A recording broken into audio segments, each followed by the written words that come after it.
आज हामीहरूको बीचमा श्रीलङ्काबाट आउनुभएका प्रतिनिधि साथीहरू हुनुहुन्छ जो चाहिँ यो साहित्यिक मुभमेन्टमा हुनुहुन्छ श्रीलङ्कामा। हामी निकै खुसी पनि छौँ र निकै गर्वको महसुस पनि गर्दैछौँ। ती साथीहरूलाई हामी नेपालमा स्वागत गर्न पाइरहेका छौँ। पाठक मञ्चको फोरमबाट उहाँलाई स्वागत गर्न पाउँदा हामी निकै हर्षित छौँ। अब म कार्यक्रमलाई ढिला नगरिकन सुरु गर्न जाँदैछु। नमस्ते सबैजनालाई। Good morning ladies and gentlemen. I am Siri, your host for today's event. First of all, I would like to welcome our distinguished guests, esteemed authors and fellow book lovers at this special event, a literary symposium for Nepal-Srilanka cultural harmony by Patak Munch Butwal together with Sabudi, Sri Lanka. I'm thrilled to see passionate readers and writers gather here today. I believe that literature has a way of bringing people together, and this is a perfect example. Whether you are a poet, a novelist, a critic, or simply someone who loves to get lost in a good book, this program is designed to nurture your passion and share your knowledge beyond borders. To be honest, we are delighted to have our guests from Sri Lanka who are here after attending Sark Literature Festival in New Delhi, India. We are eagerly looking forward to hear your thoughts regarding your literary journey. Alright, with this, I invite Mr. Ananta Pandey, Principal, Radiant College, to welcome our beloved ones and set the tone for today's literary program. Ladies and gentlemen, please welcome Mr. Ananta Pandey. Thank you, Sarita Sri. Namaste, and esteemed international guests who have traveled so far from the Democratic Socialist Republic of Sri Lanka, revered literary figures from Pathak Manch, Butwal, distinguished local guests, dedicated faculties and staffs, and my dear students. Good morning and a truly heartfelt welcome to Radiant College. It is a profound honor and a great privilege for Radiant College to host this significant gathering in our campus hall today. We are delighted to partner with the passionate members of Pathak Manch Butwal in organizing this literary symposium for Nepal-Srilanka cultural harmony. To our 9 eminent guests who have journeyed from the beautiful Iceland nation of Sri Lanka, including professors, journalists, writers, and poets, I extend the warmest of welcomes. Your presence here is a monumental occasion for our college and our community. It underscores the universal language of literature and its power to build bridges between two nations. We are truly privileged to have such a distinguished delegation sharing their intellect and artistry with us today. Thank you for honoring us with your visit. To the respected literary figures from Pathak Manch Butwal, thank you for your commitment to promoting literature and cultural exchange, a moment where the cultural narratives of Nepal and Sri Lanka come together through speeches, reflections, and the skillful reading of poetry. This is a more than just a program, it is a shared commitment to harmony, understanding, and mutual respect. May this program be not only successful but truly enriching, strengthening the literary and cultural bonds between our two nations.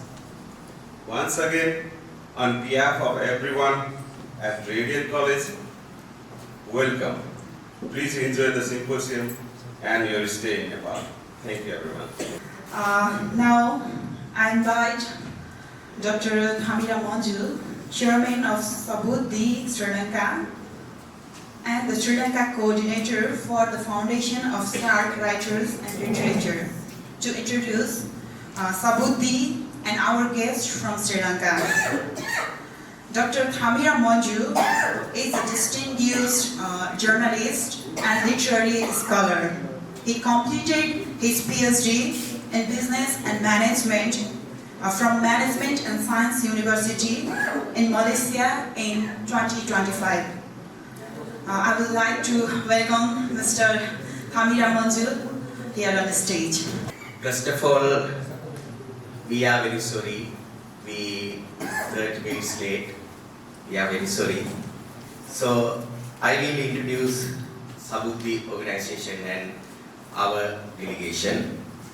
Actually, Sabudi is a powerful literary movement in Sri Lanka. Now, at this very moment, I am very happy and proud to express our heartfelt thanks for you. We are here to Nepal because of you. Our objective mainly as an organization is the creating a web of poets and poets to promote friendship and alliance, which we have already initiated from Asia. We have laid the major foundation connecting India, Japan and China in collaboration with each other.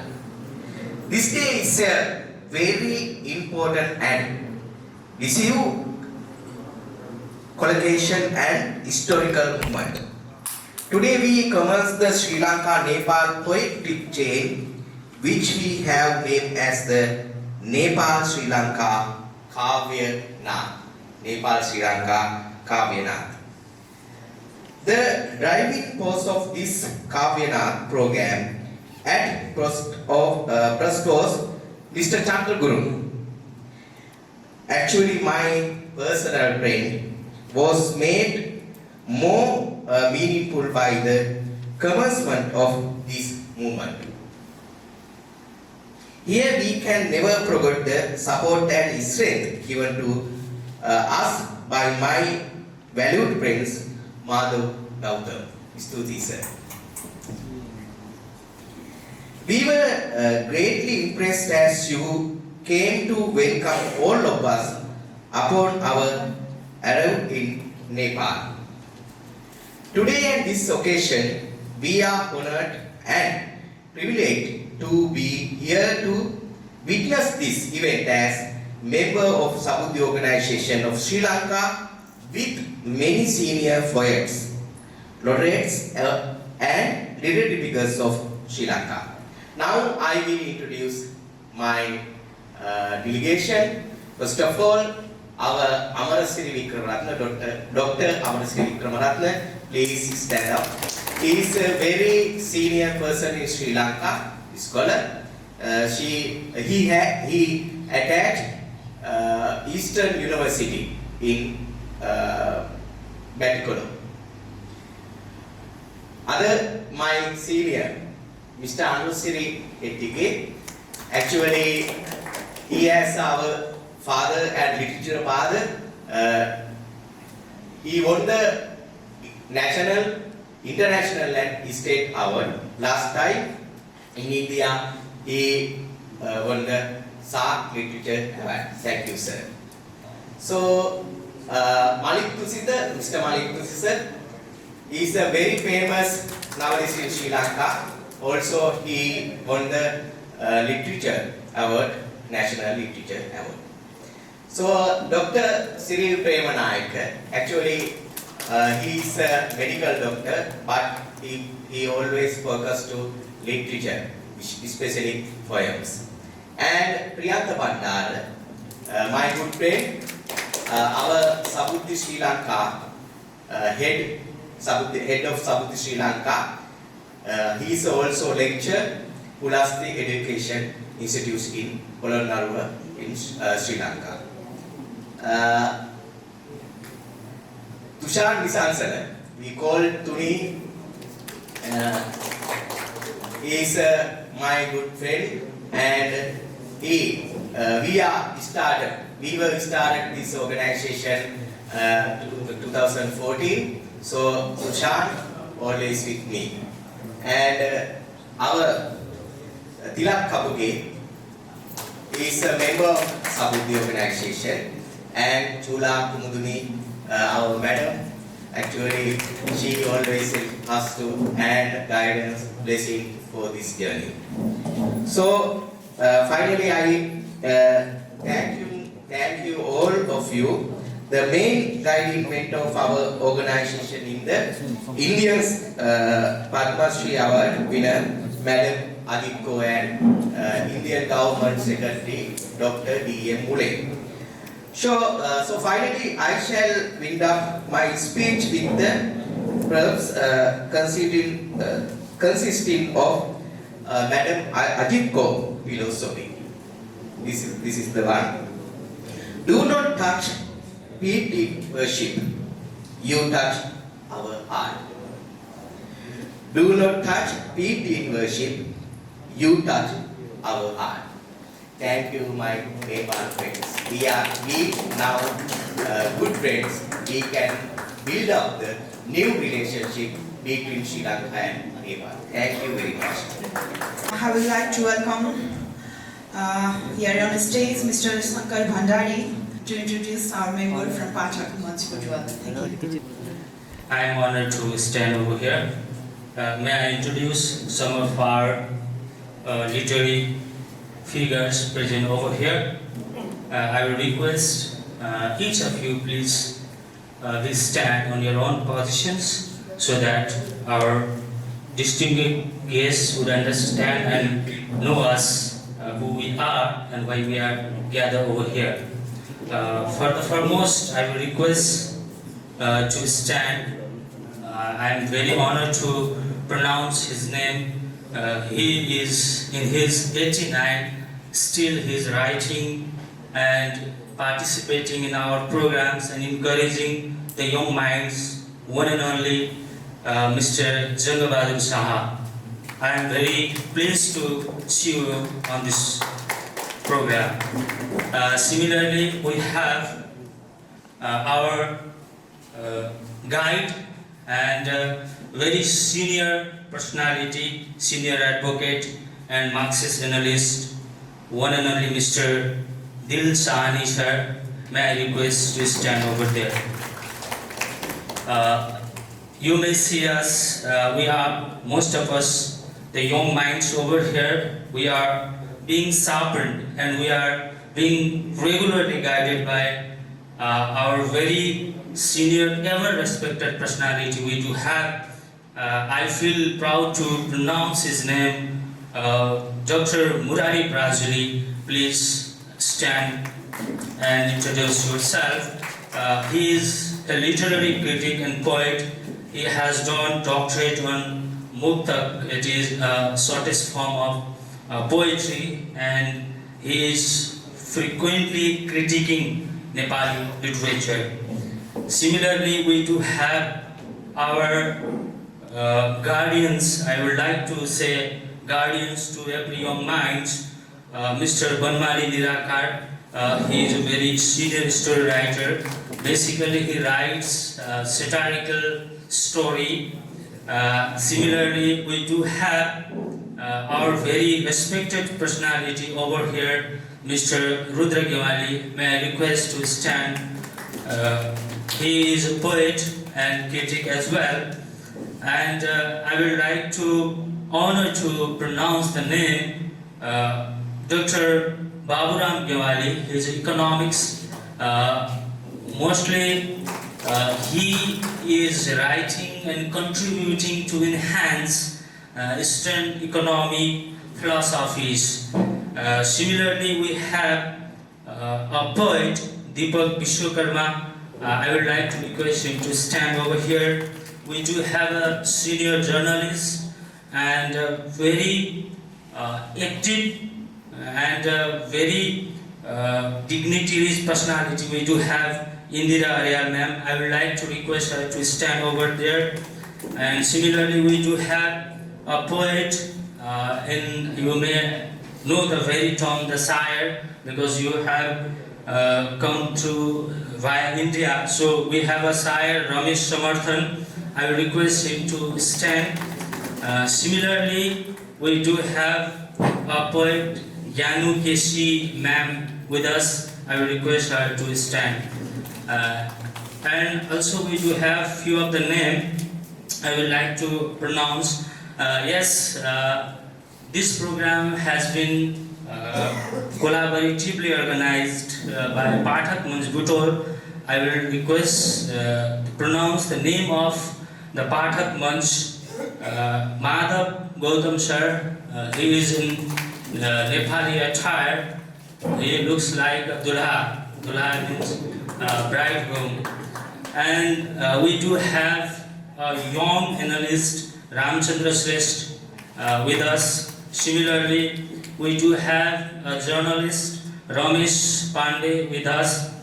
And we also do have a voracious young reader, Krishna Pandey, as a member of Pathak Munch. Similarly, we do have Kul Sharma, a very active member of Pathak Munch. I will also like to pronounce the name Sarada Khanal, a very active member of Pathak Munch. Similarly, we do have Manoj sir with us as a member of the Pathak Munch. Manoj Bhushan sir, sorry.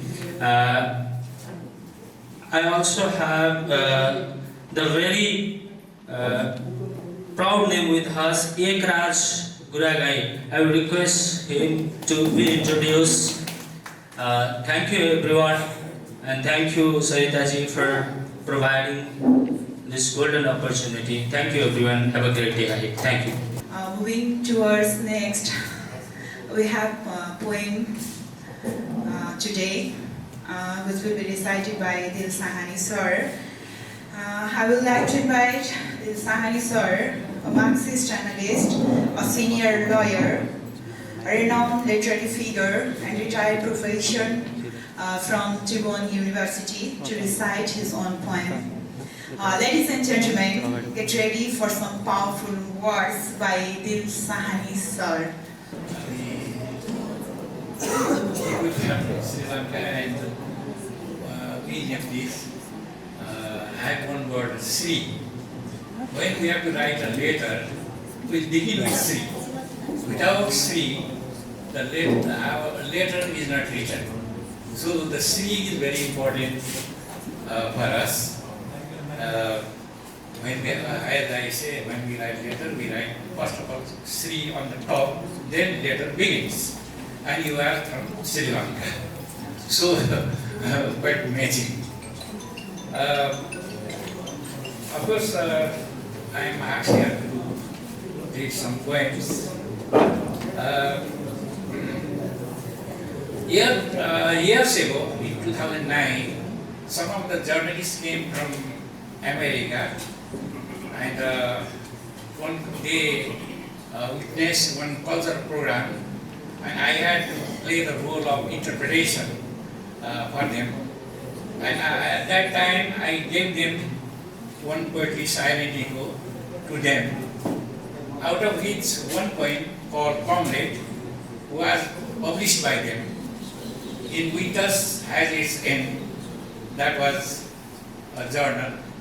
And since they published this poem, Comrade, it was published by almost 17 websites. So that poem became very popular. When we write poem, we do not know which poem will be good poem.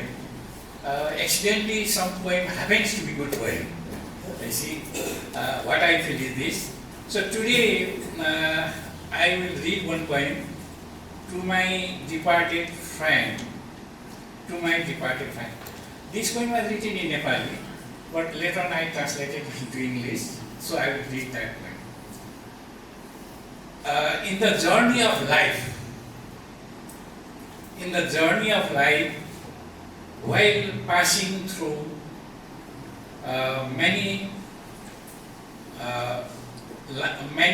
when passing through many lines and turnings, all of a sudden I came across with you. All of a sudden I came across with you. Just like I shook hands with other new friends and bid goodbye, waving hand. I shook hands with you, friend, as well, and bid goodbye, waving hand. Years had gone by. Since happening of this incident. Our meeting of yesterday had become history and myth. Our meeting of yesterday has become history and myth. Despite of that, matters not, to whatever distance away are you from me, I didn't see you disappear in the cave of forgetting. Instead, I saw you appearing, opening the door of memory and dreams. For lamenting before me, this indicates, friend, if you could understand my language, my deep love for you, and this deep love shall remain forever. And this deep love for you, shall remain forever. In the long journey of life, in many lanes and turnings, if you happen to meet each other somewhere, someday, if we happen to meet each other somewhere, someday, waving hand, before bidding goodbye, if we happen to meet each other somewhere, someday, before waving you goodbye, waving hand, stopping for a while, I want to shake hands with you warmly. Before bidding you goodbye, waving hand, stopping for a while, I want to shake hands with you warmly, friend, whether or not. You to have wish like me, whether or not you to have wish like me, or you don't remember me at all, So this was written in Nepali and I translated into English.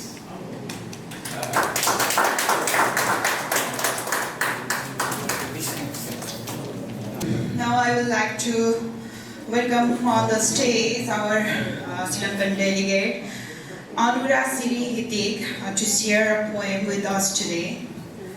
Please join us in welcoming Anura, Siri, to the stage. Namaskar. Welcome, everyone. Good morning to everybody gathered here with us. You all our Nepali friends. First of all, I would like to say few words before I read my poem.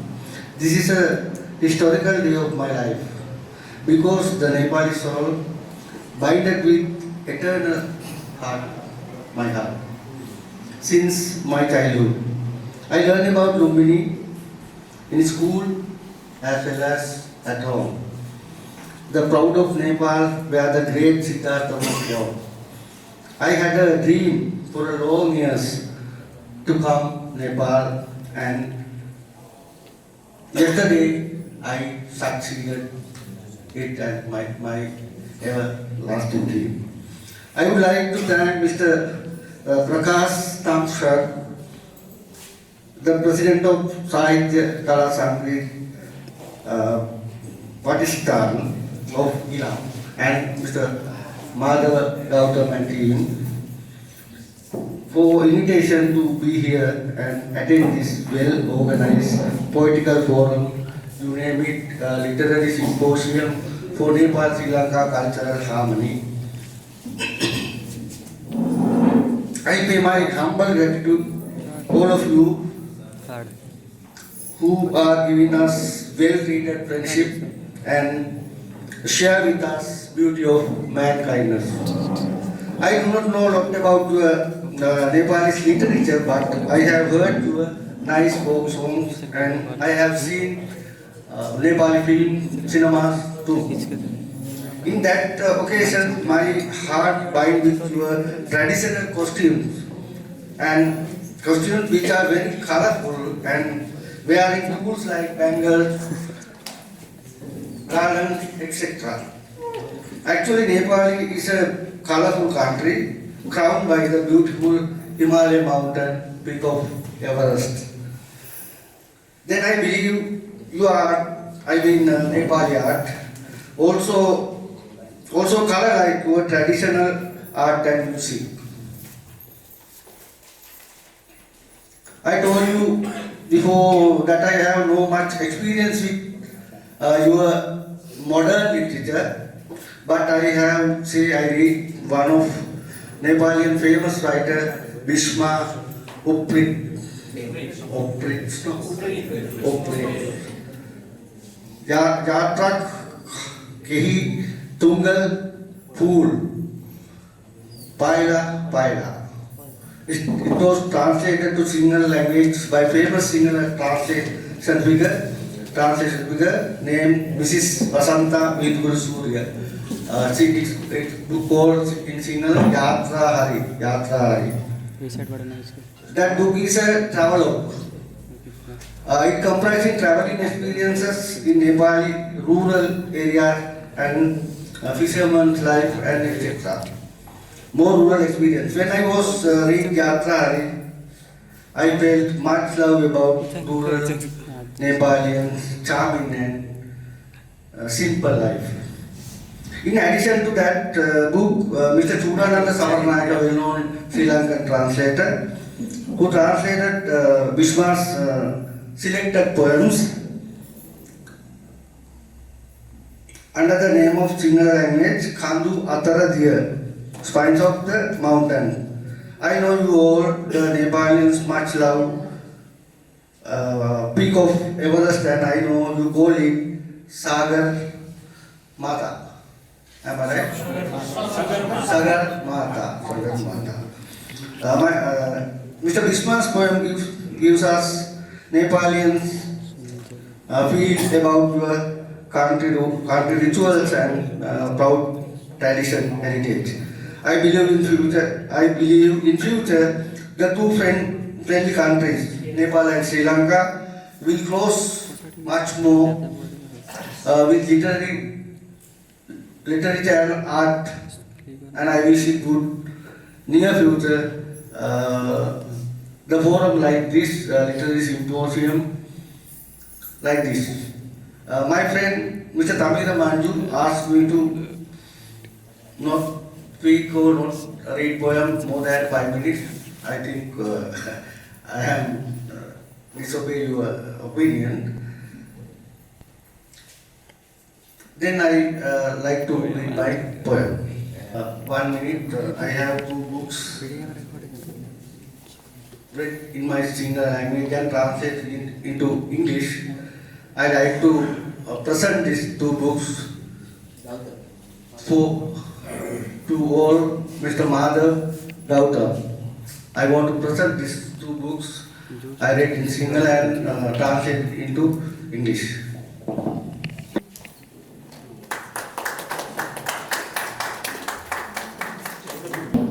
Title: The Night I. The night, she and I. It was by Sinhala, Ratriya, Aya Saha, Mama. Ratriya night, she, Aya, Mama, I. The garden twins a milky brim, bathed in the moon's soft grace. Sepalika blooms in silence by Sepalika flower. Sepalika blooms in silence by their petals kissing the cool gale. The bats in play through shadows wave. Their perils and tricks do shake the leaves, and fallen seeds of mango trees find rest at the feet of towering trees.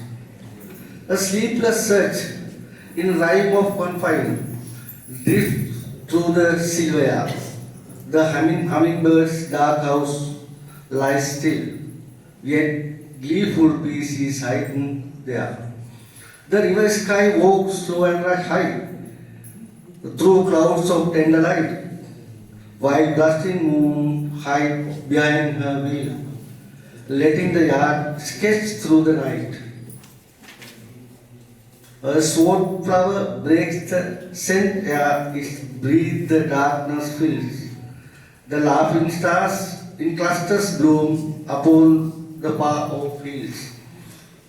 The night, in tranquil revelry, her tender mids imparts, and youth, the ever burns and fades, bring balm to very hearts. Why sleep beneath this why sleep beneath this scared sky, where silence breathes delight? O love, thou art the miracle, the heartbeat of the night. Thank you very much. I would like to invite Mr. Krishna Pandey, Urf Chris Pando, to discuss the overall literary movement of Nepal. Please welcome Mr. Pandey on the stage. Ladies and gentlemen, we would like to bestow our warm and cordial welcome to all our distinguished guests all the way from Sri Lanka to attend this literary symposium along with the cultural harmony between the two nations. And I guess that this is their first ever visit to Nepal, and we should admit the fact that this all happened in the quest for a space where the mutual exchange of cultural and literary harmony shall prevail and fulfill the tie between the two countries. A very deep and hearty welcome to all our distinguished guests along with our fellow readers of Patak Munch and our associates and well-wishers and everyone a very warm good morning. And welcome you all to the land of Himalayas, land of Gautam Buddha, and also the land of natural and cultural diversity. We honestly accept that. We have very scanty knowledge about Sri Lanka, besides that our rudimentary perception of the Sri Lankan people is more or less rooted in Hindu mythologies that Rama, the king of Ayodhya, India, had a battle with the king of Sri Lanka, Ramana, and yet it is only Lanka in those mythical or fictional stories rather than Sri Lanka, as we call it today. Second, we know it is an island of South Asian territory, and certain aspects of our cultural practices seem to be familiar to an extent that we share the same tie of South Asian heritage. And we know Sri Lanka for its cricket, and many people here know the names of the cricketers in Sri Lanka. And we also know that it's an island of that full of tourism hub and potential, and we aspire to know more about our intimate neighboring nation across the sea, since we are the landlocked one. So I'd just like to draw a brief outline to a lighter note about a background of Nepali literature, how it flourished and evolved along with the times. As almost every communities and societies have the origin of their literature either in the form of heroic epic or a devotion to the Almighty or the Divine. Thus, most part of our ancient literature familiarizes the myth, religious poetry like hymns and devotional songs revealing the deities and folklore from the huge number of ethnicities. Our officially recorded Nepali literature in a written and printed form dates roughly back to 2 centuries and a half. Adi Kavi means the first poet, Bhanubhakta Acharya, wrote Ramayana in vernacular Nepali language. Folklore in diverse ethnicities with their own languages and cultural practices to sustain along with the mainstream Nepali, originally Khasa culture, evolving with times that gave birth to great poets and storytellers. We love reading poetry of Lakshmi Prasad Devkota as our greatest one among the poets who wrote in Nepali that emanates from Devanagari script. Munamadan, his most celebrated creation, which is a long poem of a tragic story blended with human love, emotions, longing and struggle for family happiness. Leknath Pokharen, one of the most influential poets who championed the metric poetry. Most of his poetry incorporates spirituality, solitariness and rational ways of living. The greatest part of Nepali literature flourished during the late 19th century to the late 20th. Mid of 20th century observed the prolific poetry writing from the most popular Nepali poets like Bhupi Sherjan, Gopal Prasad Vimala, Siddhi Charan Shrestha. Their writing to a larger extent contained the spirit of change with the socio-cultural as well as political movements. To regard these poets as modern ones is that they broke all the rules and codes of the traditional way of metric poetry. Modern Nepali poetry evolved side by side with the progressive literature movement, represented by the writings of Parijat, Bhupi, Gopal Prasad Vimal, P.P. Koirala. Series fueled by Parijat, which deals with the existential crisis and dilemma, undoubtedly ranks among the greatest fiction ever written in Nepali language. Likewise, Subnima by B.P. Koirala, that contains the elements of Freudian psychoanalysis, Pollo Gharbo Jhal by Govinda Bahadur Malla Gothale, that goes deep into human psyche and are some more highly notable writings. When I say Nepali literature, it goes beyond the territory of Nepal to Darjeeling and Sikkim, which are parts of India. During the time of East India Company, Darjeeling and Sikkim settled with people from eastern parts of Nepal. Writers like Parijat, Indra Bahadur Rai, Lil Bahadur Chhetri, famous singers, bands like Mantra, Bipul Chhetri, Gaule Bhai, who pioneered Nepali language art, are people from this shared linguistic heritage. When I bring this topic forward, I want to address the book There is a Carnival in the City by Indra Bahadur Rai, which was translated into English from Azad Robita Chha. There are few books which are translated into English from original Nepali.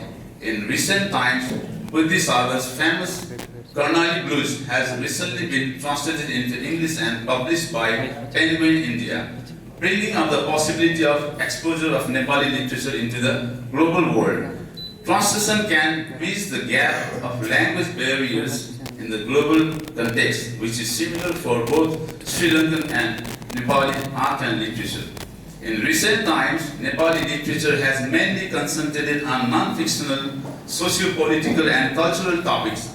On the other hand, various social issues like women's identity, casteism, ethnicity, indigeneity, environmentalism have become dominant among Nepali writers when choosing the plot of their writing.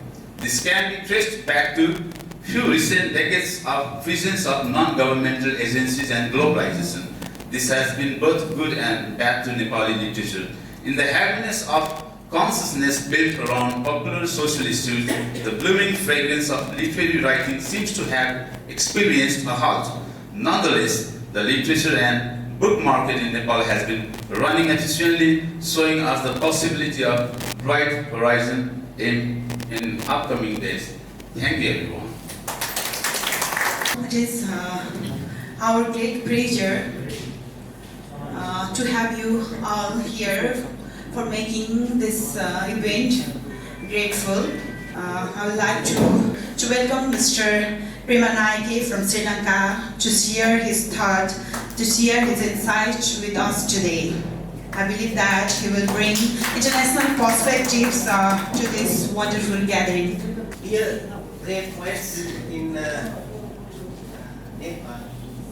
and I think students from this university, and my friends who has come with me.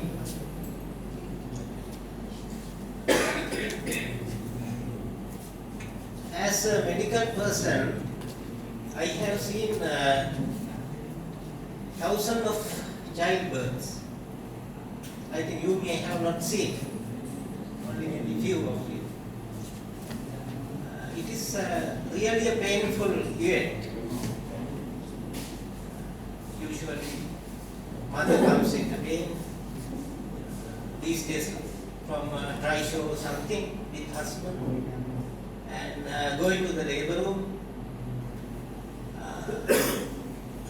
She is crying, sweating, and nurses telling, do it, do it, do it. And then their childbirth. Blood coming out, water coming out, smells and everything, less clothes. It's a painful event. If you ask a doctor to write the event, he will put some medical terms and write it in a nice manner, childbirth, normal delivery, something like that. If you ask a layperson, he will look up the sky, how to write these things. But when I came here, something coming out of my mind, my heart. One of your great poets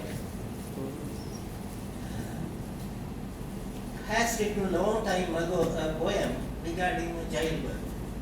I think so. Mother coming on the head of the people by Dola, and not by a try show or something. And there was a nice park. She wanted to get dressed there. And flowers are there, large trees, white place. He was little upset. Then, not like these days, quickly they put curtains. Child was, then the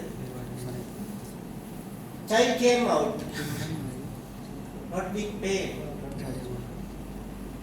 It described as a princess coming down from the heaven. And no blood, no water, no crying, no sweating, but flowers coming out of the earth. You feel the smell of the flower.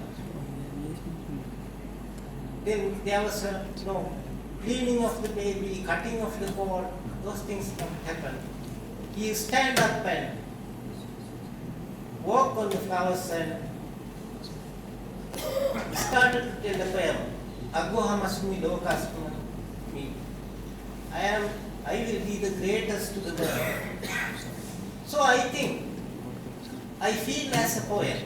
So about more than 2,500 years back, I think a great Nepali poet has written this poem, and now it is in the heart, bottom of the heart of the whole Buddhist world.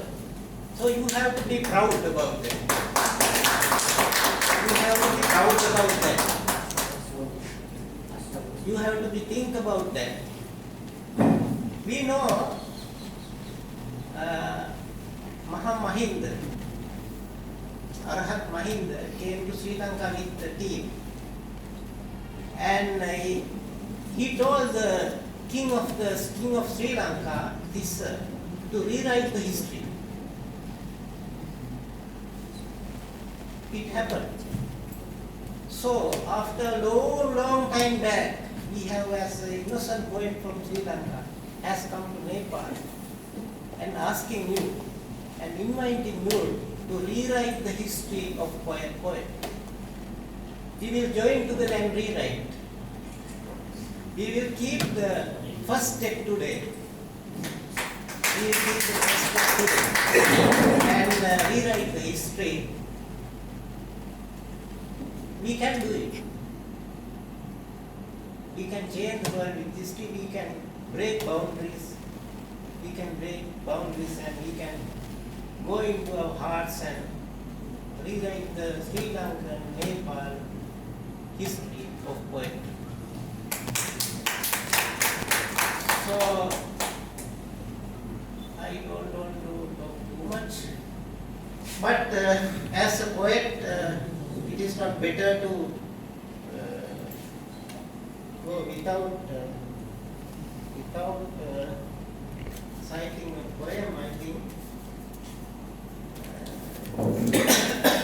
Just a small poem. Is it okay? Crowns tremble at the sight of peace. Laptops on round table are waiting for technology. Beautiful young women are coming in holding up all black tie coats. Black coats raise their sleeves and throw wide doors with bombs and weapons on their wings. They preach peace, but in their faces they hide the fear of peace. Sermon of peace, hands tremble with joy. Between the hand of peace, blood flow like a mirage. If peace comes, their high chair will disappear. Soldiers trapped in dark lands, women running in famine, blood flowing in the desert, they truly ask for peace. They ask for happiness and peace, but they have a gun in their hands. Pain, pain, explosion, blood. They ask, where is peace?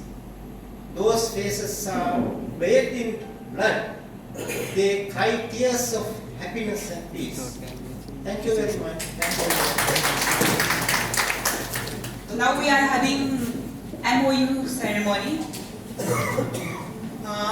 It is my great pleasure to have you all in MOU signing ceremony between Pathak Manch, Butwal, Nepal and Sabudi, Sri Lanka.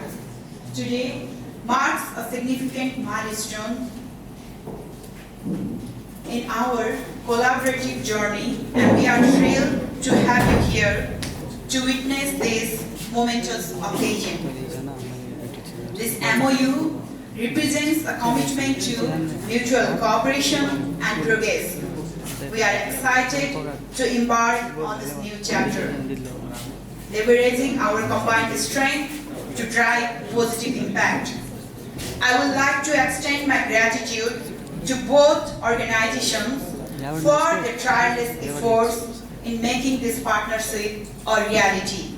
Ladies and gentlemen, let's celebrate this partnership and look forward to a fruitful collaboration. I would like to invite Mr. Butwal to facilitate this ceremony. Mr. Butwal. विधिगत रूपमा त्यहाँको निकायमा दर्ता भएको संस्था र यो पाठक मञ्च बुटवल हामीले यसलाई अनौपचारिक रूपमा लुज फोरमको रूपमै चलाएका छौँ। यो दुईटा संस्थाको बीचमा जेन्टलमेन एग्रिमेन्ट भनेर भनिन्छ, क्यारे त्यहाँ अङ्ग्रेजी शब्द नै प्रयोग हुन्छ, यसलाई नेपालीमा कसरी बुझ्ने, त्यो खाली एउटा समझदारी पत्र र यो पनि कानुनद्वारा बाध्यकारी छैन। त्यसो गर्नलाई विविध कठिनाइहरू छन्, त्यसमा हामी सम्झौता गर्दैछौँ र यसमा यो पाठक मञ्च बुटवलको तर्फबाट हाम्रो अध्यक्ष माधव गौतमजी र श्रीलङ्कन सबुदी श्रीलङ्कन पार्टीबाट डाक्टर थमिरा मन्जु चेयरम्यानले यसमा हस्ताक्षर गर्दै हुनुहुन्छ। मैले सर 2 मिनटमा यसमा के लेखेको छ नेपालीमा भन्छु। आजको मितिमा हामी सम्झौता गर्दैछौँ भनिएको छ। पार्टीहरू दुईटा भयो, पाठक मञ्च बुटवल हामीलाई थोर बहुत थाहा छ र सबुद्धि यो an officially recognised literary organisation based in श्रीलङ्कामा दर्ता भएको औपचारिक रूपमा दर्ता भएको संस्था, त्यसको तर्फबाट डाक्टर थमिरा मन्जु चेयरम्यान हुनुहुन्छ। यसको पृष्ठभूमि र उद्देश्यमा बौद्धिक तथा कलात्मक, साहित्यिक, सांस्कृतिक गतिविधिहरू श्रीलङ्का र नेपालको बिचमा हामीले अन्तर्क्रिया गर्ने, एक आपसमा छलफल गर्ने, सहयोग लेनदेन गर्ने भौतिक रूपमा अथवा अहिलेको प्रविधिको रूपमा अवैधिक रूपमा त्यस्तो गर्ने हाम्रो उद्देश्य रहेको छ र यसमा चाहिँ यो MOU को उद्देश्य यसमा जो सम्झौता गरिँदैछ त्यसको उद्देश्य छ त्यसैलाई इलेबोरेट गरिएको छ, व्याख्या गरिएको छ साहित्यिक हाम्रो परम्पराहरू दुवै देशको के छ र त्यसमा चाहिँ हामीले प्रत्यक्ष संवाद र अन्तर्क्रिया अनि एक्सचेन्ज के भन्छ यसलाई आउने जाने बाटो बनाउने र चाहिँ विभिन्न परियोजनाहरू गतिविधिहरू आपसी समझदारी र साहित्यिक सांस्कृतिक अभिवृद्धिको लागि उपयोग हुने गरी हामीले गतिविधि र परियोजनाहरू सञ्चालन गर्ने हाम्रो यो उद्देश्य छ र यसमा चाहिँ यसको सहयोगको क्षेत्र भनिएको छ। यसमा चाहिँ लिटरेरी एक्सचेन्ज एन्ड पब्लिकेसन साहित्यिक आदान प्रदान र प्रकाशन सामग्रीको प्रकाशन र आदान प्रदान यताको उता पठाउने उताको यता पठाउने माध्यम त जे पनि हुन सक्यो समयअनुसारको अनि अनुवादको कुरा भएको छ है। श्रीलङ्कन साहित्यका केही मुख्य कृतिहरू होला तिनीहरूलाई नेपालीमा र हाम्रो नेपाली साहित्यका केही कृतिहरू हामी सक्छौँ थप अनुवाद गरौँ भएकाहरू उहाँहरूलाई चाहिँ जानकारी दिउँ त्यो एउटा उद्देश्य राखिएको छ र संयुक्त कार्यक्रमहरू प्रोग्रामहरू गर्ने भर्चुअल फिजिकल भनिएको छ। यो अहिले माध्यम भइहाल्यो हामी सबै जानकार छौँ र यो writer and artist residency exchange भनेको छ एक अर्काको देशमा आउन जानुको लागि हामीलाई समय सन्दर्भ अनुकूल भयो भने त्यसलाई हामीले यताबाट उहाँहरूलाई फेसिलिटेट गर्ने सहयोग गर्ने र हामीहरूलाई अनुकूल मिल्यो भने कहीँ कहीँ जाने भयो भने उहाँहरूले चाहिँ सहयोग पुर्याउने त्यो भइहाल्यो त्यही लेखिएको छ र म्युचुअल प्रमोसन भनिएको छ। अब यसमा चाहिँ यही पनि हामीले एकअर्कालाई सहयोग गर्ने त्यति कुराहरू नै छन् र अब दायित्वको कुरा गरिएको छ कन्ट्याक्ट पर्सन भनेर कुनै विशेष कार्यक्रमहरू हामीले आयोजना गऱ्यौँ त्यस्तो निश्चित प्रोजेक्ट भयो भने त्यतिखेर छुट्टा सम्झौता गरिनेछ। अहिले त्यस्तो त्यतिखेर गरिनेछ भन्नका लागि यो सम्झौता गरिएको छ।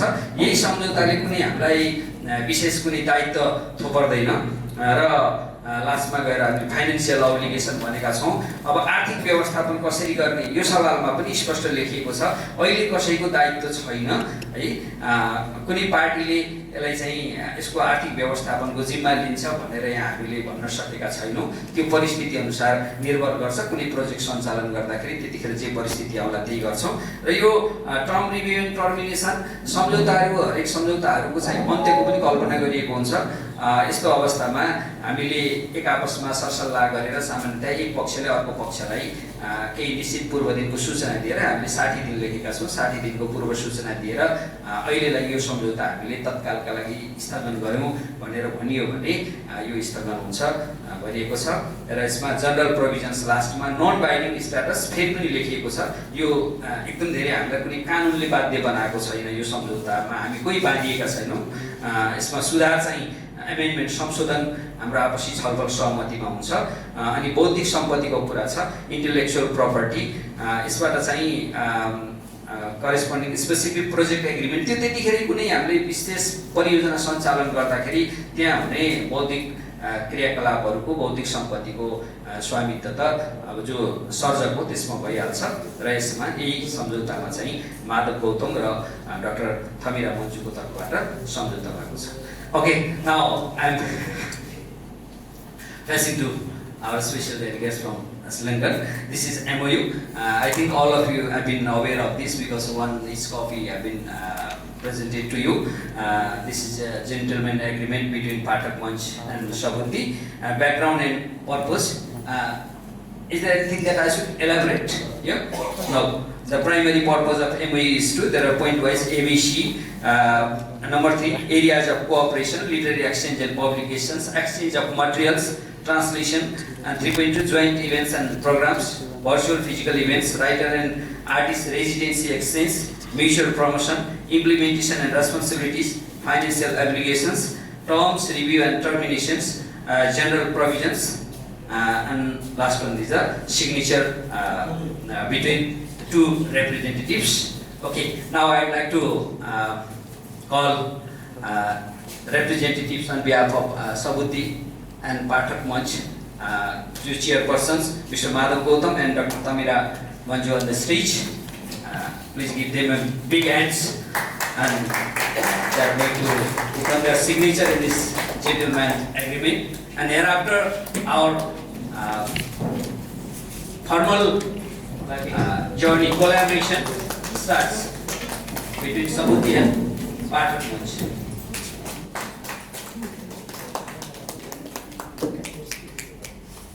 अब पोइमको लागि म स्टेजमा बोलाउन चाहन्छु Sabin गेवालीलाई. Mr. Sabin Gewali is a graduate in culture and anthropology from Tribhuvan University.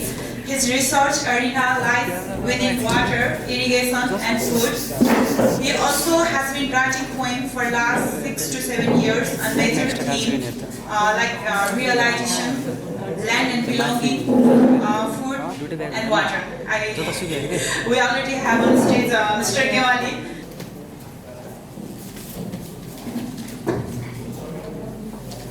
Thank you, Satirical. My warm welcome to every one of you. I'm Sabudi and I'm going to recite my poem. I write in both English and Nepali. So I brought my English poem today with you. I wrote it originally in English itself. I wrote this poem in my hometown, Butwal, just by here. The title of the poem is "The River is as old as the land."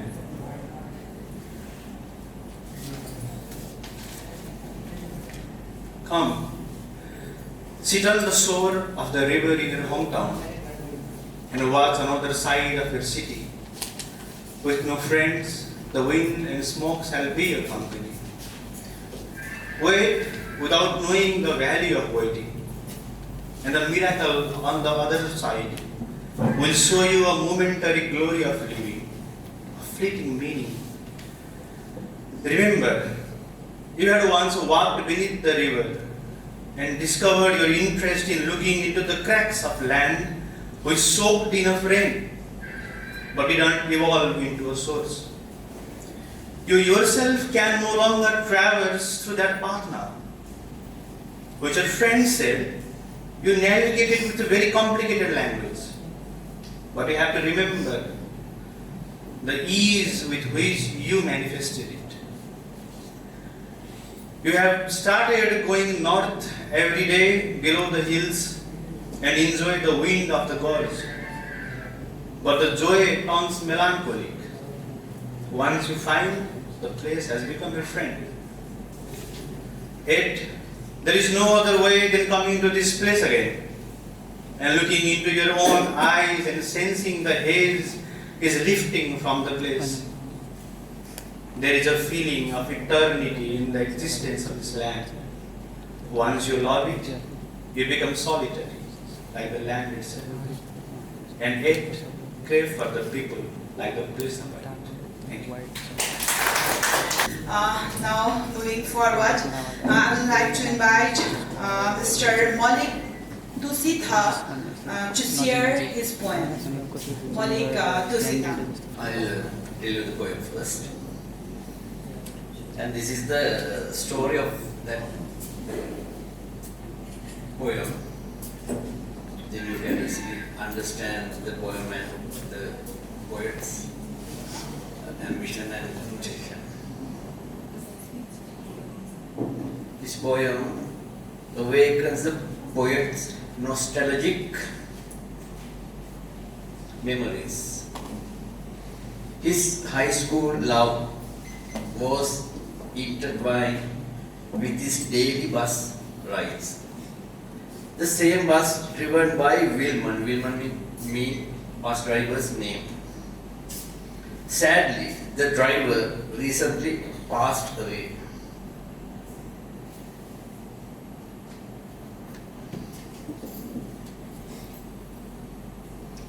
It was only when the poet visited the funeral house that all the emotions and memories he had long buried resurfaced.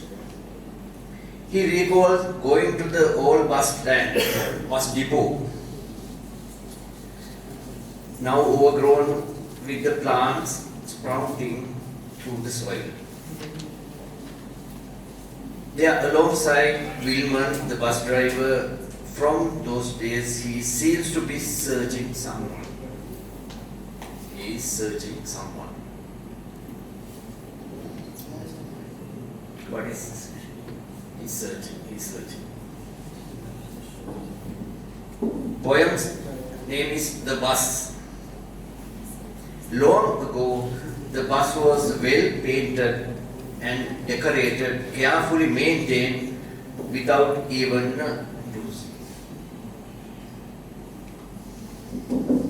without being absent a day. Carried us here and there in our charming youth. When I went to the funeral, Wilmanaya's face, which was on the driver's seat all the times, came with me and stopped at the depot, stairs covered with weeds and bushes. Looking for something, wandering around, he says, "This is the place." Pointing at the structure of the warm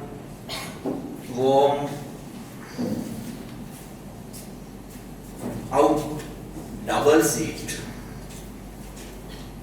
without cushions and covers. Creating a storm, he attacks an innocent ship. Thank you. Now I would like to invite on the stage Mr. Anura Siri Vikramaratne to deliver a speech on the topic an evaluation on the Buddhist influence and impact on Sri Lankan poetry. Good morning, everybody. Very emotional session. We like Nepal because of Lord Buddha.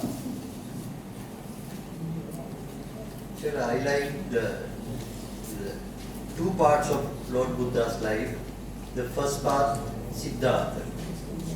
I always thinking and following Lord Buddha, Siddhartha's life. He sacrificed everything. He forget his kingdom. Young Siddhartha. Right? And he absorbed all Indian culture and philosophy and blend this in his mind, and he prepared new philosophy. Secondly, after Lord Buddha, we are learning Buddha's philosophy. We have a famous poet in Sri Lanka, he called Mahagamasekara. He died 1976, 14th of January. Sometimes when I am alone, I am thinking about Mahagamasekara and I am crying myself. And same as Lord Buddha. He sacrificed everything actually because of humans involved. Not only humans, even animals. Right? Sometimes actually I am crying myself, thinking about Siddhartha, Lord Buddha, and his life. He sacrificed everything. In Sri Lanka, without Buddhist philosophy, no poetry, no literature. Early, we start almost all big books wrote about Buddha's story. Right? There are so many, lot of stories.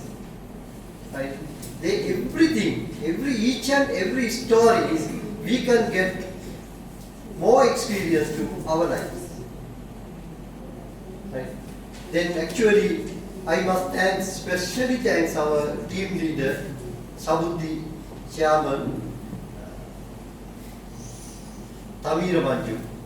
Last evening, we went and see the place the Siddhartha was born. My friend Doctor told you the first poet in India. I heard I can't remember his name, the Sanskrit poet. Madishal Pratisai, he told the first poem when two birds mating in the sky. What is his name? Yes. Right. Then before that, I think 2,500 years ago, the Siddhartha born and start poem. What is that? Aggo hamasmi lokasma, aggo hamasmi lokasma. Yesto hamasmi lokasma, ayamanti majati, natidati punato. That's also poem. Right? Actually, these are very keen people. When I stepped my foot there in Lumbini, actually I cried.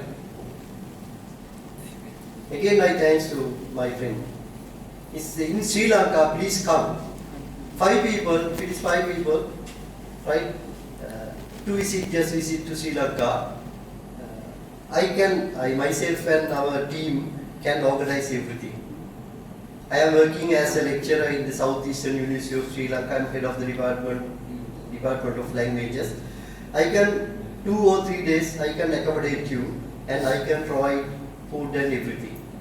You just come and see how Buddha's philosophy built nice country in Sri Lanka. It's a very nice country, very keen people, right? All things borrow from you, Nepali and India. Those days we called Bharat. Now we have actually very nice, very smooth society. And always we are thinking Buddha and Buddha's philosophy create the good people. Right? Then almost all poets in Sri Lanka still also they are following Buddhism, Buddhist philosophy. Without Buddha's philosophy, we don't have culture. Our folklore, and culture, literature, films, everything pending depend on culture. Culture means philosophy. Philosophy means Buddhism, Buddhist philosophy. So the Siddhartha, how many blames he got those days? He lived his kingdom and Brahmi people blamed him. The father, mother and relations blamed him. He lived his kingship, and went out. I'm going to recite that poem in order to adorn the boughs of the brotherly tree tops with delicious fruits. The Niagara creeper. The Niagara creeper, right, would have absorbed all poisons, toxins from the earth. Right? The no toxins after the Niagara absorbed everything to his root. Right?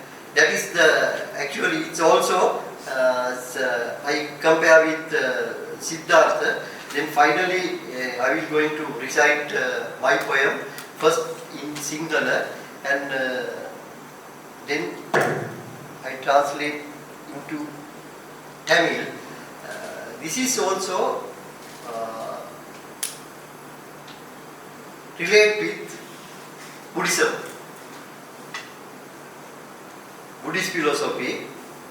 In Sinhala, Kalpana, yesterday or day before yesterday I recited this same poem in India.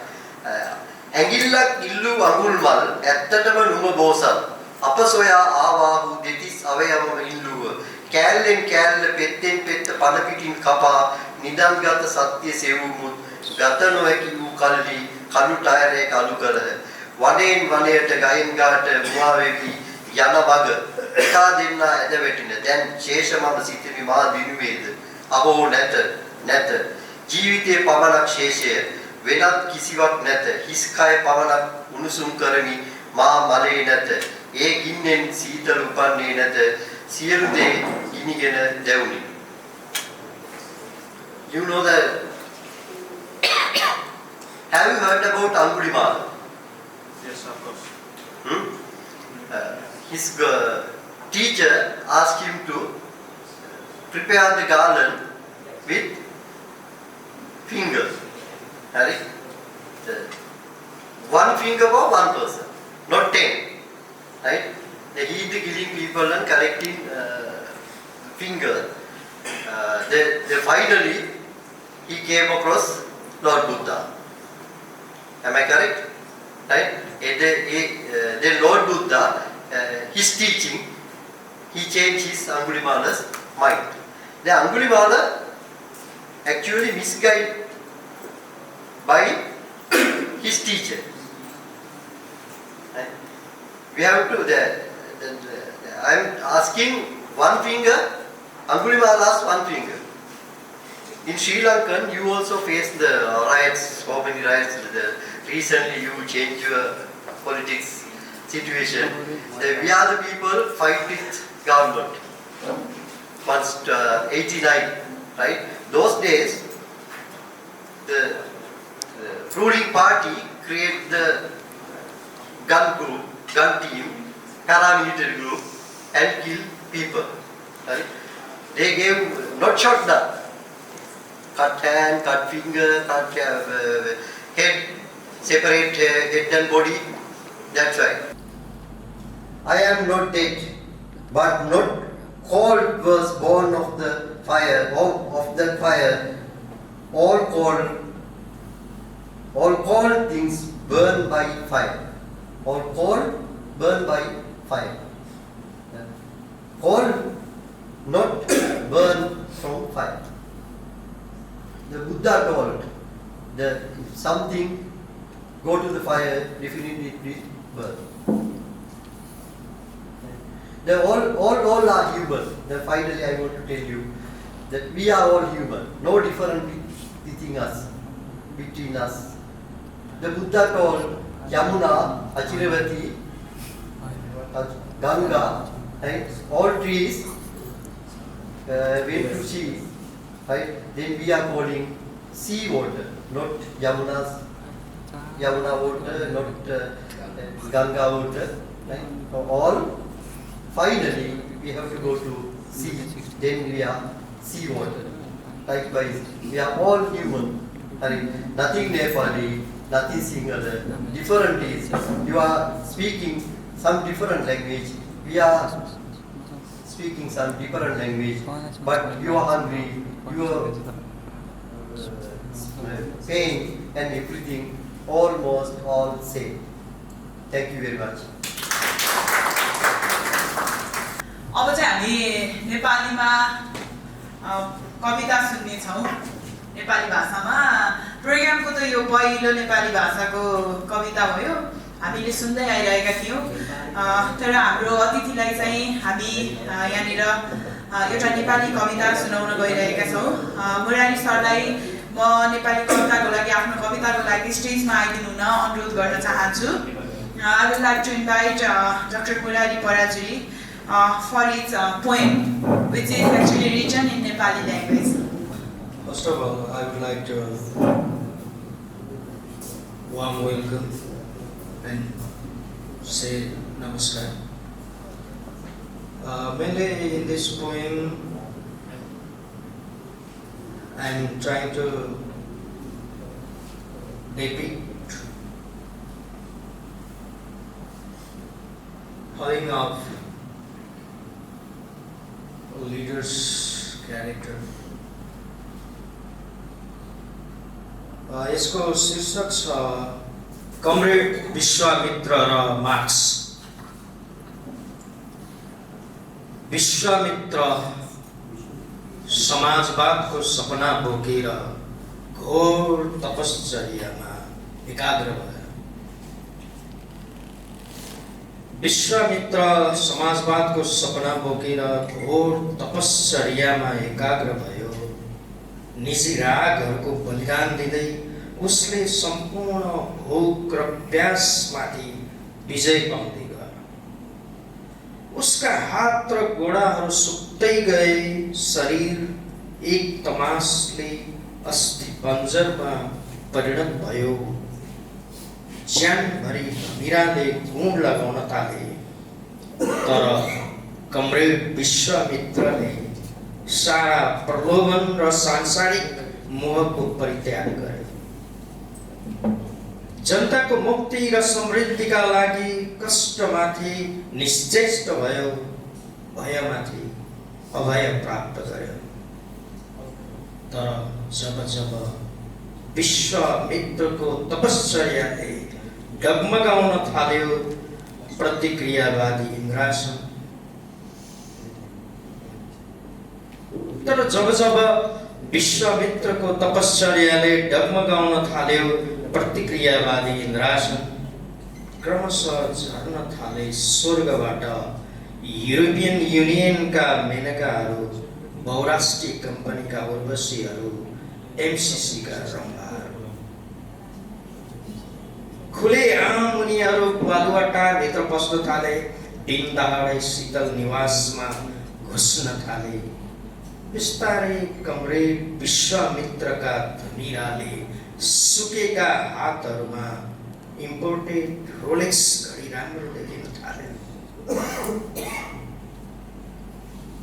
बिस्तारै comrade विश्वामित्रका धमिराले सुकेका हातहरूमा imported Rolex घडी राम्रो देखिन थाल्यो। Louis भिटन bag बोकेर लजाउँदै उसकी छोरी मुस्कुराई। यतिखेर संसारवादको ढोकामा आत्मदाह गर्दैछ मेरो मार्क्सवाद अभिष्ट। मेरो कमरेड विश्वामित्र भने अझै पनि कंगाल बस्तीमा बाँडिरहेछ समाजवादको उधारो रोगी। धन्यवाद। Ladies and gentlemen, as we conclude this successful event, it's time to express our heartfelt gratitude to you all who made it possible. I would like to welcome on the stage Mr. Madhav Podel for a vote of thanks. Let's hear Mr. Madhav Podel as we wrap up today's events. Mr. Madhav Podel. Namaste. Namaskar. We got both words, Namaste and Namaskar. I would like to welcome you to my presentation. My presentation is basically around three aspects of Nepal, basically political, social, and a bit of economic and cultural issues as well. Since we have already been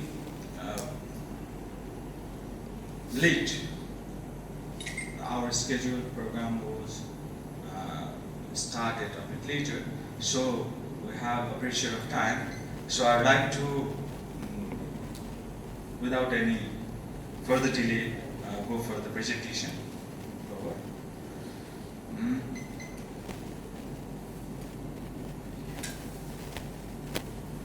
It's all about, as I already said, a synopsis of contemporary social and political dynamics of Nepal. Me, Madhav Kumar Bodal, I've recently completed MPhil and I'm a PhD scholar. Basically, I'm a management student. I do teach, write as well, and occasionally write on socio and political and economic issues in the local and national newspapers in Nepal. The democratic trajectory. Nepal, a young federal democratic republic since the abolition of the monarchy in 2008. We have this abolition of monarchy also we have in part. Once it was abolished, the tyranny Rana rule, and and that was in 1950s. That was a time just when India got independence.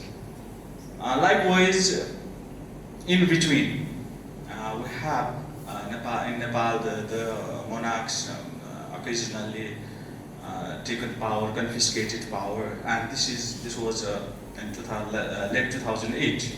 And since then, Nepal at present is facing profound structural crisis, which is defined by the unfulfilled promises of its political transition.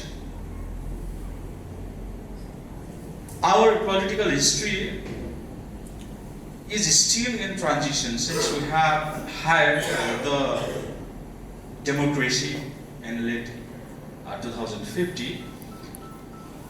The nation's current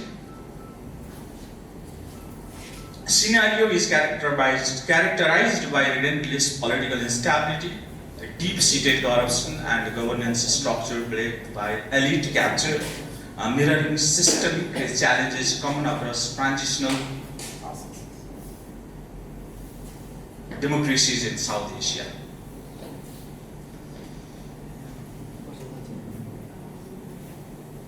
The period spanning from 2004 and the current 25 has been marked by a significant rupture in Nepal's political landscape.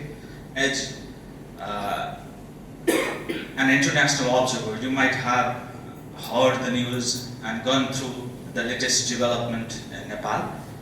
So this culminated basically in the 2025 GNG protest that transcended traditional political boundaries and institutionalized dissent, initiated partially in response to government action against social media ban. The movement rapidly pivoted to demand wholesale governmental accountability and an end to endemic elite impunity. In an unprecedented move demonstrating the extent of the institutional crisis in the political establishment's temporary retreat under immense popular pressure, and signifies the public's complete loss of faith in traditional political leadership. The core deficits underlying Nepal's instability are multi-layered. It is dominated by historical caste and ethnic elites, resulting in systemic exclusion of marginalized groups. Though in our recent constitutions we have several provisions regarding inclusion, yet in the practice, the marginalized groups, ethnic groups are lagging behind, and the power is enjoyed by the elites. The economy is structurally reliant on remittance, which compensates for poor domestic investment and stifled growth. As far as almost 28 to 29% share on the gross domestic product, the GDP of Nepal, is by remittance.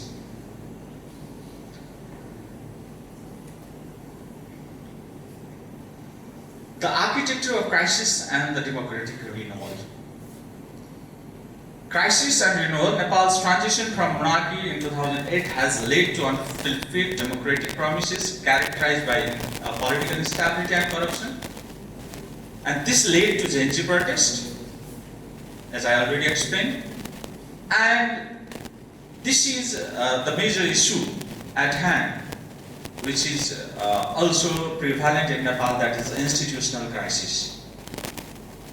The political establishment's failure to address core issues has resulted in deep-seated public distrust in traditional political leadership, erosion of stability, and you might be curious about the genesis of the GNG protest, which we had here in Nepal 2 months back. It was sparked by social media restrictions and widespread dissatisfaction with political corruption turned into significant protest, leading to the resignation of the then Prime Minister KP Sharma Oli. And the intergovernment has been doing its work, and the election is slated for March. But there seems a significant resistance on the interim government, and there is everywhere this doubt surrounding amongst the politicians and the public as well, whether the selected election date, on the selected election date, there will be a general election or not. The institutional challenges we have regarding federalism, constitution and state capacity, a constitutional review actually the foreground of the movement, of the Gen Z movement, of the change of the nearly 2/3 majority government last 2 months ago was basically that government was formed on the ground of amending constitution because the present constitution of Nepal has been functioning already 10 years. So amending the constitution to address the political instability was stalled, and people had dissent over that all things. They were dissatisfied. You politicians say one thing, and they are all running after the powers and the positions, as in the recent poems recited by our Murari sir also highlighted the same thing. And one very interesting fact that in the Nepali politics, we have left-wing politicians. Almost in the elections, their proportion is almost 60-65%. Interesting. But they have been enjoying the state power in the government as presidents and prime ministers, but the working class people, the grassroots people, and the overall economy and social development is plagued. But their personal development, their family development, and this sort of activities was symbolically portrayed in the poem recited by our Murari sir recently. So everywhere it seems like that the corruption is prevalent everywhere. Though it seems a gloomy picture of Nepal's political and social condition, this is a bitter reality.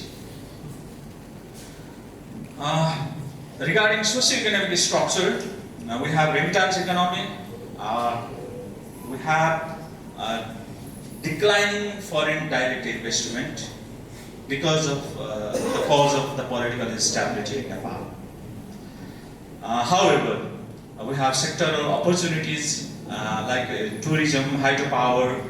They show a high growth potential in Nepal, and we have been building infrastructure projects, and this could foster trade and regional connectivity. Dynamics of identity, that is inclusion and exclusion, and this part is also a noteworthy part. The elite culture, especially the political parties of Nepal, have been those who are in power are divided into two wings. One on the left side, left-wing politics, and other on the rightist we call, that is communist we call, the so-called, they call their name as the Communist Parties of Nepal. And there is one majority of parties and the group of people in that. And the next one is the Democratic Front. This elite power, basically, it is concentrated among the dominant caste group and the marginalizing significant demographic segment like Madhisis and indigenous communities at present. As in the other parts of the world, the youth disillusionment, I would like to call this disillusionment not in the negative connotation. High levels of dissatisfaction among youth tribe movements of change view traditional political structure as self-serving and ineffective. And at the center we have a federal. But what happens is this federalism is a latest political development in Nepal, change in Nepal, which has yet to be materialized or practiced, and its there is a debate over its existence, its stability as well. Some of the people are against the federalism as well. They say that it has become very costly, and some others say that it has provided opportunities for inclusion, and there are debates over this.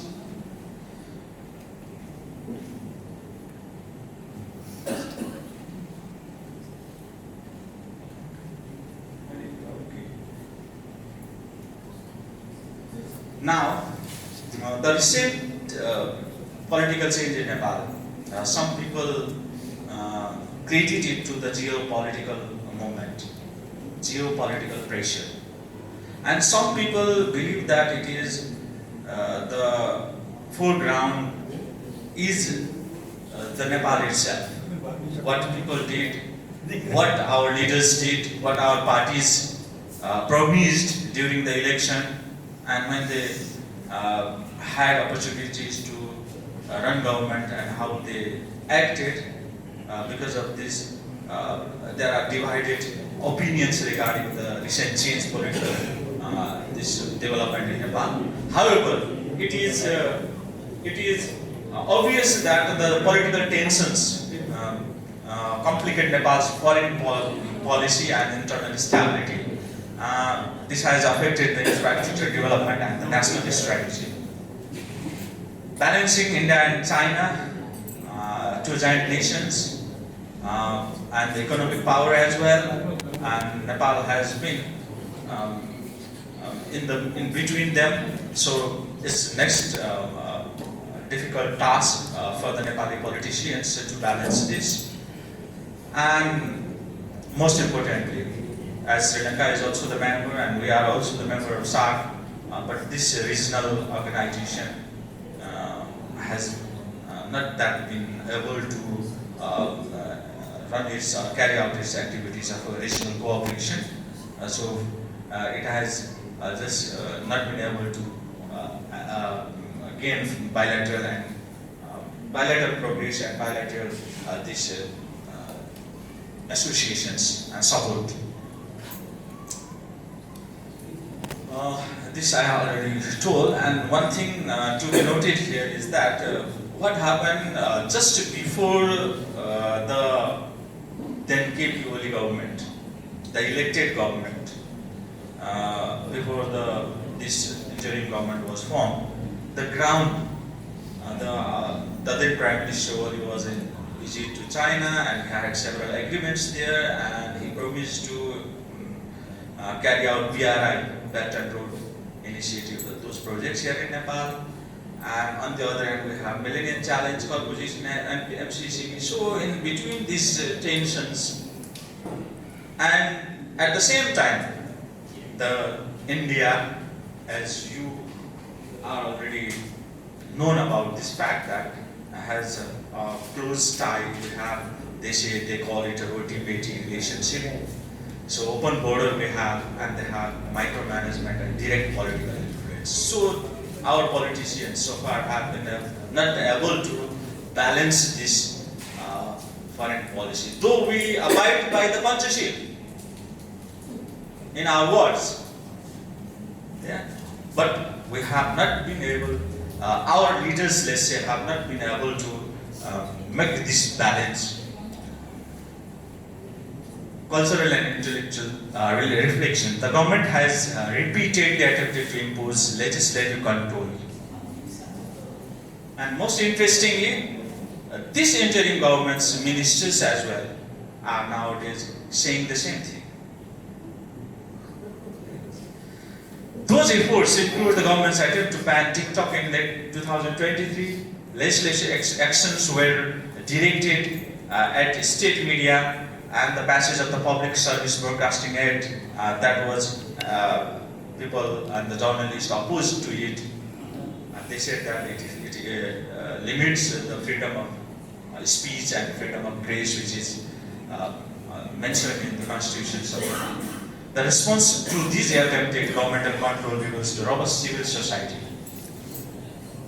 Though not in particular shape and color, we have a robust civil society in Nepal.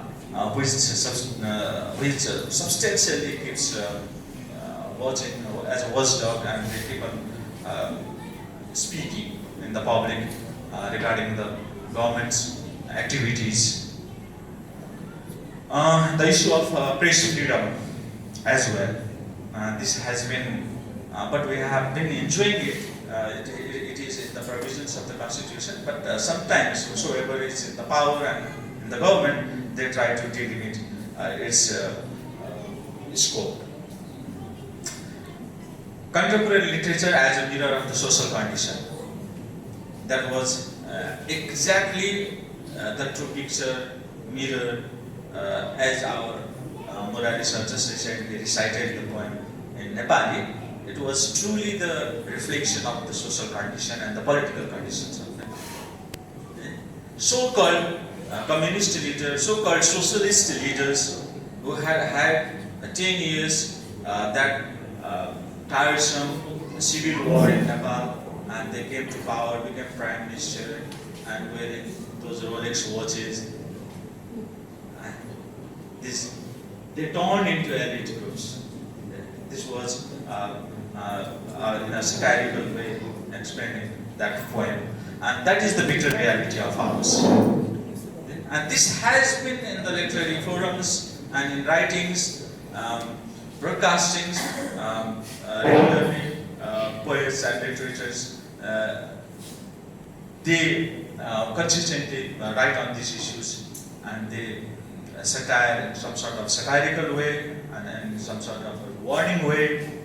So modern Nepali literature explores universal yet deeply relevant themes.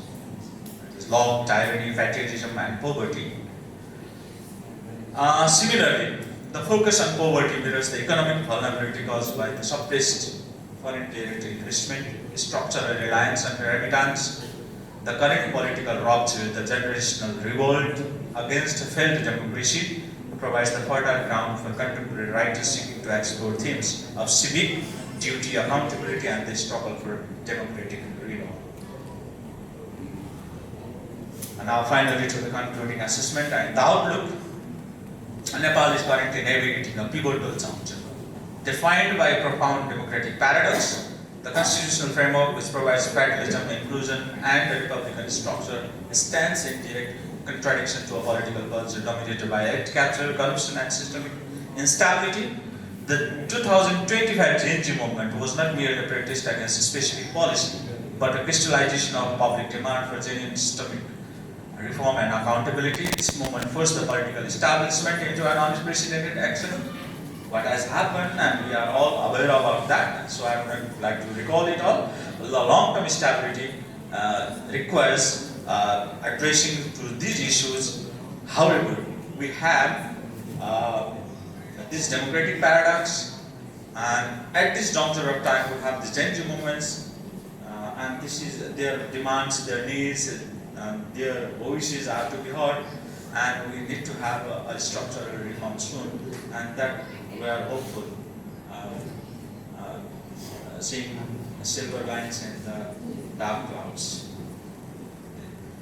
And besides the points which I have mentioned here, there are several other issues. The issue of alternative politics in Nepal, the issue as some people have been influenced by the populism movement as well. Yeah. So, and we have regional political parties and regional political movements, and even parties have been now, several new parties have been formed recently for the upcoming election. Okay. Let's hope the new government, the new election will bring the new way forward, and the want of our prosperous Nepal and happy Nepali, which is mentioned and which is dreamed in the constitution as well. So we are hopeful besides this turmoil in Nepal. Thank you, and that's all about part of my presentation.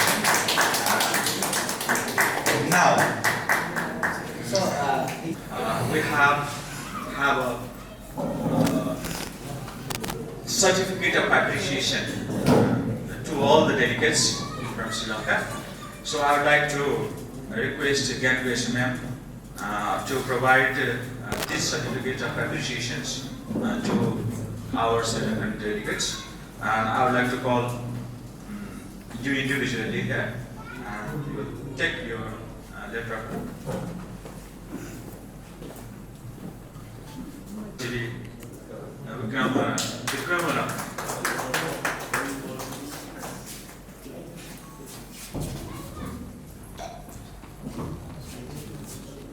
Similarly, Mr.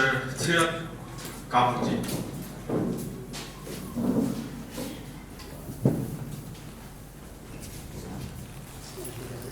Thank you, sir. You can just stand over here.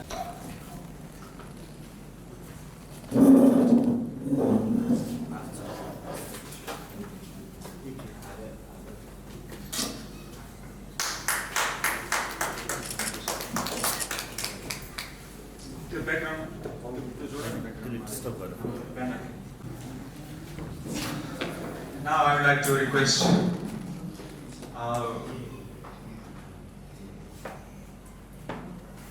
Dil Sah sir.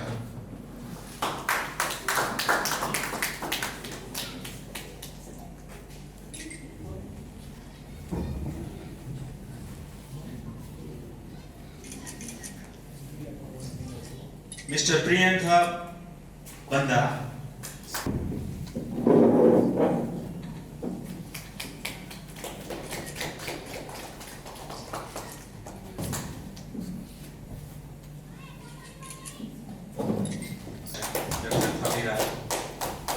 Manchu.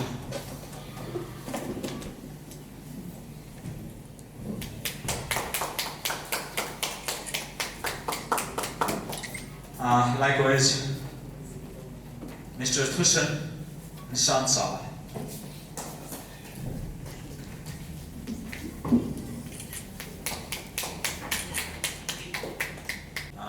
Your query was will be fulfilled, I think, by reading this book. Likewise, we have a book from Dr. Baburam Gewali regarding Oriental economics. Similarly, we have a survey of Marxist aesthetics written by Dil Sah sir. Likewise, we have, though this is the text is in Nepali, Janakos, this also is for you. Finally, this formal program. Let's sum up here, let's close up, and other formal sittings and talkings we will have together. And we have a light refreshment here too.